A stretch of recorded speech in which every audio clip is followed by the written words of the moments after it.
Vous avez toujours voulu en savoir plus sur les arômes? Alors suivez-moi, je vous emmène dans les coulisses de la production des arômes alimentaires.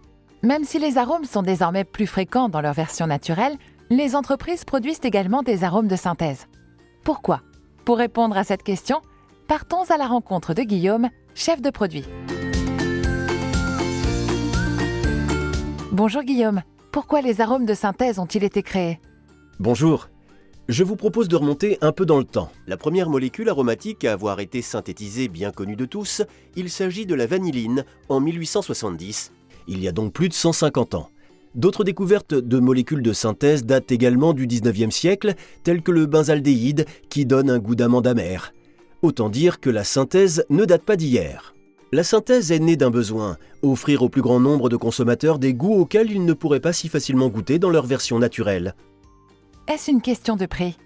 Oui, mais pas seulement. La synthèse peut permettre de rendre accessible à tous les consommateurs des goûts pour lesquels les matières premières ne sont pas en quantité suffisante sur la planète et dont le coût est élevé. Un exemple emblématique est la vanille. La vanille produite dans le monde correspond à un tiers de la demande totale des consommateurs en goût vanille.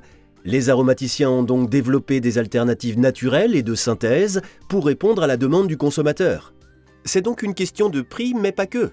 La synthèse permet d'enrichir la palette de l'aromaticien. As-tu des exemples? Certaines notes aromatiques sont difficiles à produire en arôme naturel, par exemple la noisette ou la violette. Certains produits sont aussi plus fréquemment aromatisés avec des arômes de synthèse, tels que certains biscuits apéritifs, et les consommateurs apprécient ces goûts. Les arômes de synthèse sont aussi très demandés dans certains pays étrangers. Les entreprises les développent ainsi pour les exporter.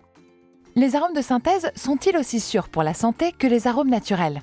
Bien sûr, la sécurité est la priorité des entreprises de l'aromatique.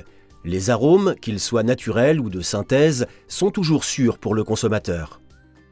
Pour autant, le consommateur semble davantage vouloir des arômes naturels. Alors pourquoi produire encore de la synthèse? Les consommateurs ont en effet une préférence pour les arômes naturels et pour cette raison, les entreprises développent une large diversité d'arômes naturels issus à la fois d'extraits de plantes, de fruits, mais également issus de la fermentation par exemple.